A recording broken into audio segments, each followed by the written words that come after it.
Excel.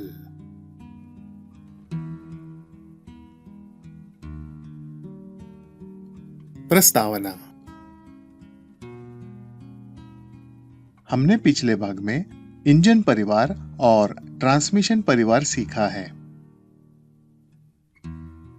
अब हम automobile में एक्सेल के बारे में जान लेते हैं। रियर एक्सेल ऑटोमोबाइल पावरट्रेन का अंतिम लेकिन महत्वपूर्ण हिस्सा है।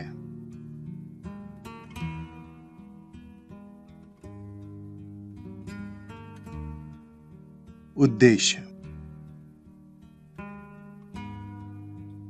इस पाठ के अंत तक आप जान लेंगे लाइव एक्सेल और डेड एक्सेल का विवरण, एक्सेल के घटकों को पहचानना, एक्सेल के विभिन्न प्रकार और उनके लाभों को पहचानना, ऑटोमोबाइल के मूलभूत तत्व भाग 1 तथा रियर एक्सेल बेंजो टाइप और सैलिसबरी टाइप एक्सेल कार्यप्रणाली सीखते समय हम एक्सेल शब्द से परिचित हुए हैं।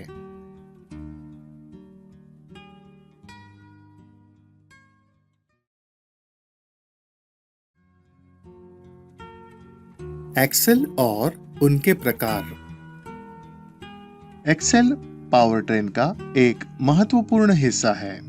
एक्सेल ड्राइव टॉर्क को पहियों तक प्रसारित करता है।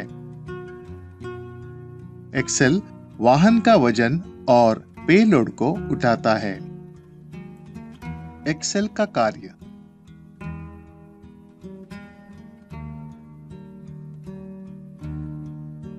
इंजन की शक्ति को पहियों तक पहुंचाना, वाहन को स्थिर और परिचालित स्थिति में सहारा देना, हर समय पहियों को सही रोलिंग गति उपलब्ध कराना, ब्रेक प्रणाली, स्टीयरिंग प्रणाली और सस्पेंशन को सहारा देना।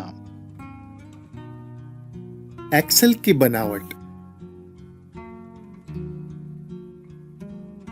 इसमें डिफरेंशियल गियर से जुड़े हुए 2 आधे शाफ्ट शामिल हैं। एक पहिए के लिए एक शाफ्ट। इसी तरह हर एक आधे शाफ्ट का एक छोर डिफरेंशियल के सन गियर के साथ और दूसरा छोर पहिए के साथ जुड़ा हुआ होता है। व्हील एक्सेल और डिफरेंशियल गियर्स पूरी तरह से एक हाउसिंग में बंद हैं, जो उनकी पानी, धूल और बाहरी नुकसान से रक्षा करता है। एक्सेल के प्रकार। एक्सेल 2 प्रकार के होते हैं, लाइव एक्सेल और डेड एक्सेल।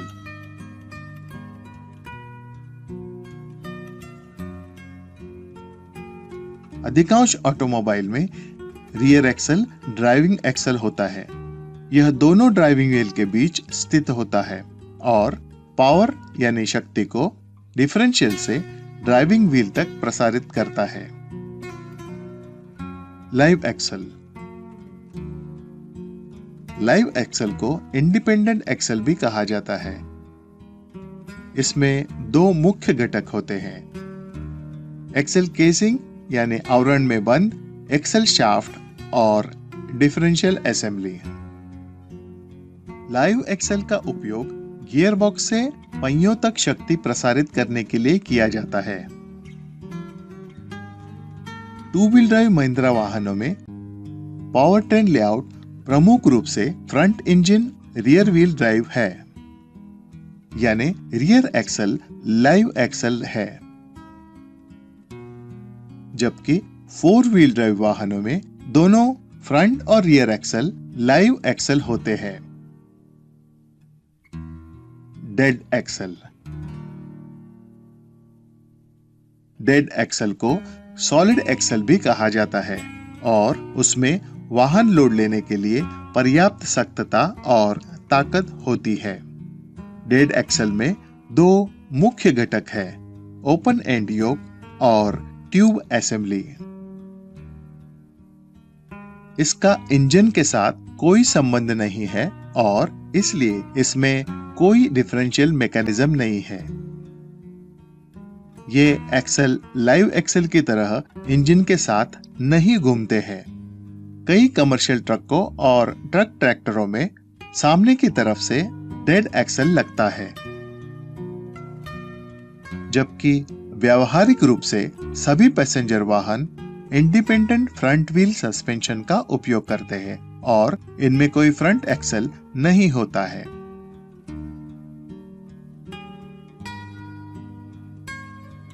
लाइव एक्सल को ज्यादातर वाहन के पिछले हिस्से में लगाया जाता है और कुछ 4 व्हील ड्राइव वाहनों में फ्रंट एक्सल और रियर एक्सल दोनों ही लाइव एक्सल हो सकते हैं। डेड एक्सल को फ्रंट या रियर में रखा जाना यह फ्रंट व्हील ड्राइव और रियर व्हील ड्राइव वाहनों पर निर्भर करता है। कुछ उदाहरण इस प्रकार हैं। Scorpio, Bolero Camper, Neo Sport, Imperio, Xylo, Bolero pickup, TUV 300, Bolero, Thar DI, Supro और Alturas. Scorpio, Thar CRD, Bolero pickup, XUV 500 और अल्टुरा। Bolero, Thar DI, Bolero Camper और Bolero pickup. KUV 100, Verito, XUV 500 और मराज़ो।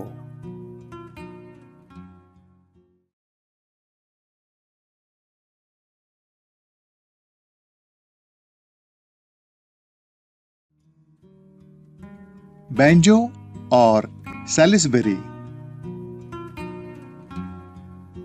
हालांकि सभी रियर एक्सल एक जैसे ही मूलभूत कार्य करते हैं, रियर एक्सल के डिजाइन भिन्न हो सकते हैं। महिंद्रा में 2 बुनियादी rear axle carrier housing assembly design का उपयोग किया जाता है, बैंजो और सैलिसबरी।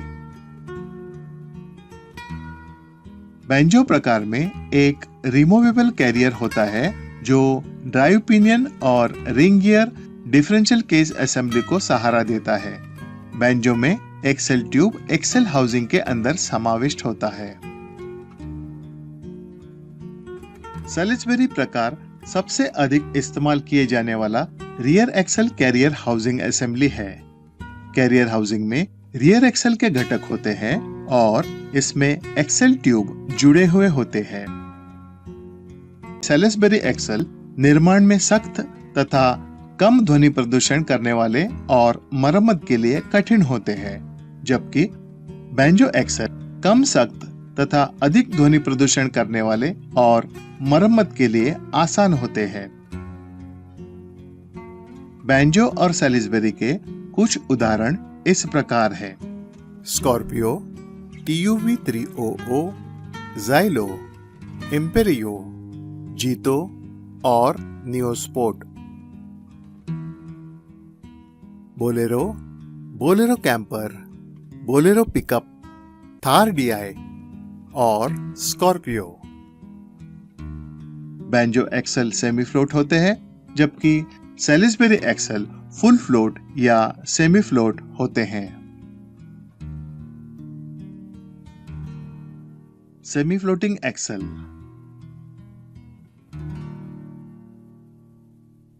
सेमी फ्लोटिंग एक्सेल में केवल एक ही बेरिंग शाफ्ट के बाहरी छोर को सहारा देती है और वह हाउसिंग के अंदर अंत में स्थित होती है। वाहन का भार प्रथम सस्पेंशन स्प्रिंग में प्रसारित किया जाता है, फिर एक्सेल के आवरण की ओर, फिर एक्सेल की ओर और अंत में जमीन पर किया जाता है। सेमी फ्लोटिंग एक्सेल का उपयोग पैसेंजर वाहनों में और हल्के ट्रकों में किया जाता है। Full floating axle. Full floating axle में ड्राइव व्हील को टेपर रोलर बेरिंग की एक जोड़ी द्वारा एक्सेल हाउसिंग के बाहरी छोर पर सहारा दिया जाता है। बेरिंग एक्सेल हाउसिंग के बाहर स्थित है। हाउसिंग के ऊपर वाले स्पिंडल द्वारा वाहन के वजन और पेलोड को संभाला जाता है, ना कि एक्सेल शाफ्ट द्वारा। शाफ्ट केवल इंजन के प्रसारित ट्विस्टिंग फोर्सेस यानी टॉर्क के अधीन होता है।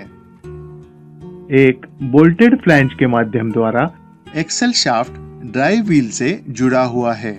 इसी वजह से यह सर्विसिंग के लिए पहिया बिना हटाए एक्सेल शाफ्ट को निकालने की अनुमति देता है। इस प्रकार के एक्सेल बहुत मजबूत होते हैं और इसलिए इनका उपयोग भारी वजनवाहक वाहनों में किया जाता है। आइए हम सेमी फ्लोटिंग एक्सेल और फुल फ्लोटिंग एक्सेल के बीच की भिन्नता देखते हैं। भिन्नता।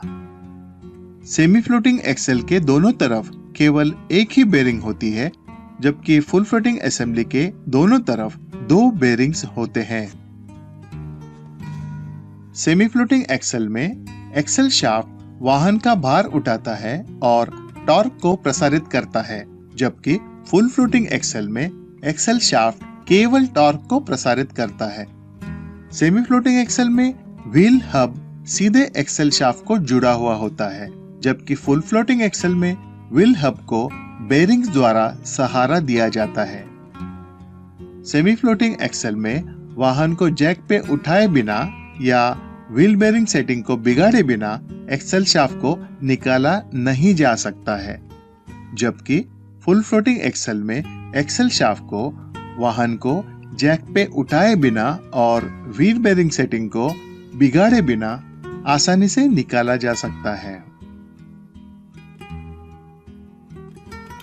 सेमी फ्लोटिंग एक्सेल्स आमतौर पर छोटे या सस्ते होते हैं, जबकि फुल फ्लोटिंग एक्सेल्स महंगे होते हैं। सेमी फ्लोटिंग एक्सेल की संपूर्ण असेंबली निर्माण में सरल होती है, जबकि फुल फ्लोटिंग एक्सेल निर्माण में जटिल होते हैं। संक्षिप्त में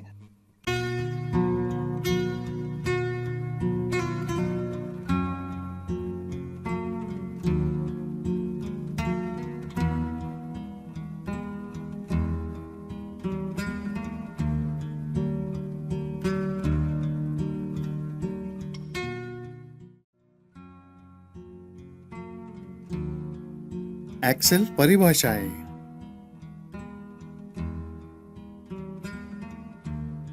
पिछले मॉड्यूल में हमने इन शब्दों को देखा है: front wheel drive, rear wheel drive, 4 wheel drive और ऑल व्हील ड्राइव। आइए उन्हें तेजी से फिर से देखते हैं। फ्रंट व्हील ड्राइव वाहनों में फ्रंट व्हील ड्राइविंग व्हील होते हैं। इनकी संक्षिप्त व्यवस्था ईंधन कार्यक्षमता बढ़ाती है और अधिक भीतरी जगह उपलब्ध कराती है। रियर व्हील ड्राइव वाहनों में रियर व्हील ड्राइविंग व्हील होते हैं। यह अधिक प्रभावी ढंग से अधिक इंजन शक्ति और अधिक वाहन भार को संभाल सकता है। 4 व्हील ड्राइव बड़े ट्रकों और एसयूवी में पाया जाता है, जो ऑफ-रोड परिस्थितियों में सबसे अच्छा ट्रैक्शन यानी संकर्षण प्रदान करता है। ऑल व्हील ड्राइव उन खरीदारों के लिए आदर्श है जो गीले फर्श, फुटपाथ, बर्फ और हिम पर दोनों एक्सल द्वारा वितरित अतिरिक्त संकर्षण चाहते हैं।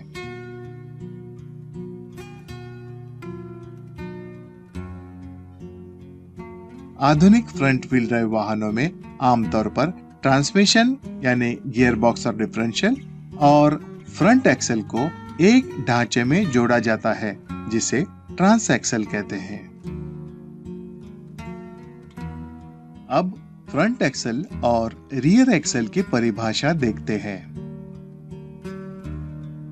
Front axle. फ्रंट एक्सल वाहन के सामने के हिस्से के वजन को उठाता है और सड़क की सतह भिन्नता के कारण आने वाले झटके को अवशोषित करता है। फ्रंट एक्सल के प्रकार: live front axle, dead front axle तथा stub front axle. Live front axle. Live front axle का उपयोग गियर बॉक्स से सामने के पहियों तक पावर यानी शक्ति को संचारित करने के लिए किया जाता है। Dead front axle. Dead front axle में वाहन का लोड लेने के लिए पर्याप्त रिजिडिटी और स्ट्रेंथ होती है। इसका इंजन के साथ कोई संबंध नहीं होता और इसलिए इसमें कोई डिफरेंशियल मैकेनिज्म नहीं होता है। ये एक्सल लाइव फ्रंट एक्सल की तरह इंजन के साथ नहीं घूमते हैं। Stub front axle. Front axle में एक्सल बीम के अंत में स्टब फ्रंट एक्सल का प्रावधान है। यह एक्सल वाहन का संचालन किंग पिन द्वारा एंगुलर गति में करने में सक्षम है। Rear axle. रियर एक्सल का मूलभूत कार्य इंजन टॉर्क को प्रोपेलर शाफ्ट से पीछे के पहियों तक स्थानांतरित करना है। जबकि वाहन पहियों का रोटेशन प्रोपेलर शाफ्ट के रोटेशन से परपेंडिकुलर होता है, इसलिए रियर एक्सल को भी रोटेशन में 90 डिग्री परिवर्तन प्रदान करने के लिए डिजाइन किया गया है। रियर एक्सल इंजन टॉर्क को दो पहियों के बीच विभाजित करने के लिए भी डिजाइन किया गया है।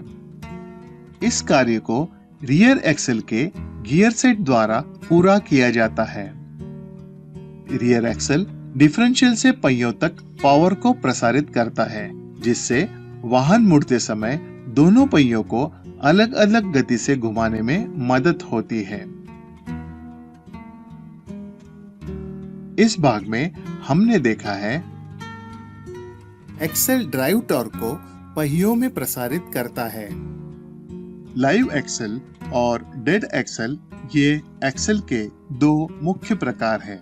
सैलिसबरी एक्सल मरम्मत के लिए मुश्किल होते हैं, जबकि बेंजो एक्सल मरम्मत के लिए आसान होते हैं। सेमी फ्लोटिंग एक्सल में केवल एक बेयरिंग होती है, जबकि फुल फ्लोटिंग एक्सल में दो बेयरिंग्स होते हैं। फ्रंट एक्सल वाहन का वजन उठाता है और सड़क की सतह भिन्नता के कारण आने वाले झटके को अवशोषित करता है।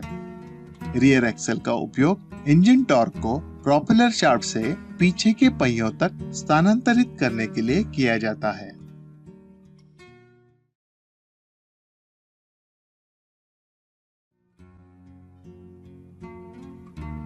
Wheel bearings. Wheel hub bearings, ball या रोलर बेयरिंग वो असेंबली है जो घर्षण को कम करती है और घूमते हुए पहियों और एक्सल को सहारा देती है। व्हील बेयरिंग्स के प्रकार। Taper roller bearing.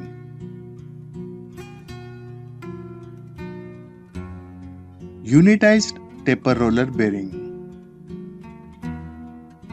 Deep groove ball bearing.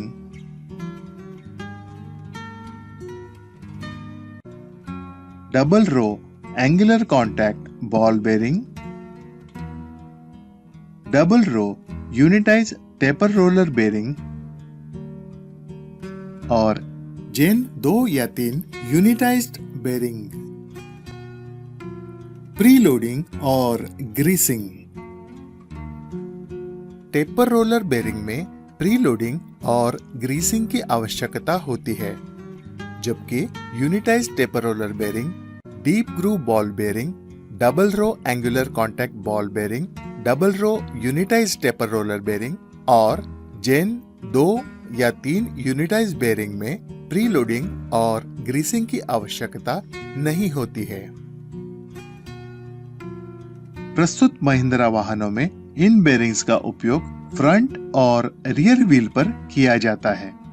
Taper roller bearing का इस्तेमाल फ्रंट में Bolero pickup 4 wheel drive, Thar DI, Thar CRD, Scorpio 4 wheel drive और रियर में Bolero, BMT plus, Thar DI, Bolero pickup below 1.3 ton और Bolero power plus में किया जाता है। यूनिटाइज्ड टेपर रोलर बेयरिंग का इस्तेमाल रियर में स्कॉर्पियो सीआरडी में किया जाता है। डीप ग्रूव बॉल बेयरिंग का इस्तेमाल रियर में Thar CRD, TUV 300, Xylo, Scorpio SLX, VLX, SLE, new sport, Maximo और मैक्सिमो एमपीवी में किया जाता है। Double row angular contact ball bearing का इस्तेमाल फ्रंट में KUV 100, Verito, Jeeto, Maximo, Supro, Supro MPV और रियर में न्यू जनरेशन स्कॉर्पियो और जीतो में किया जाता है। Double row unitise taper roller bearing का इस्तेमाल फ्रंट में Xylo, Quanto, Bolero pickup extra long, Bolero power plus, Bolero BMT plus, Scorpio 2 wheel drive, Bolero pickup 2 wheel drive और रियर में बोलेरो एक्स्ट्रा लॉन्ग, इम्पेरियो और Bolero pickup 1.3 ton से ऊपर के वाहनों में किया जाता है। जेन 2 या 3 यूनिटाइज बेरिंग का इस्तेमाल फ्रंट में new generation Scorpio, TUV 300, Xylo, new sport, Imperio, XUV 500 और रियर में KUV 100 और XUV 500 में किया जाता है।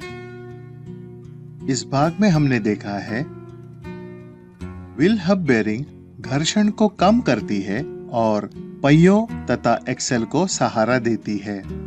बेरिंग्स का उपयोग फ्रंट और रियर व्हील के अंतिम सिरे पर किया जाता है। केवल टेपर रोलर बेरिंग में प्रीलोडिंग और ग्रीसिंग की आवश्यकता होती है। Wheel hub greasing. अधिकांश बेरिंग्स जो पहले से ही ग्रीस से भरे होते हैं, उन्हें कुशलतापूर्वक संचालित करने हेतु समय समय पर पुनः स्नेहन यानी रीग्रीसिंग की आवश्यकता होती है। ग्रीस को बेरिंग में पैक किया जाना चाहिए ताकि यह रोलर या बॉल के बीच फैल जाए। ग्रीसिंग की आवश्यकता।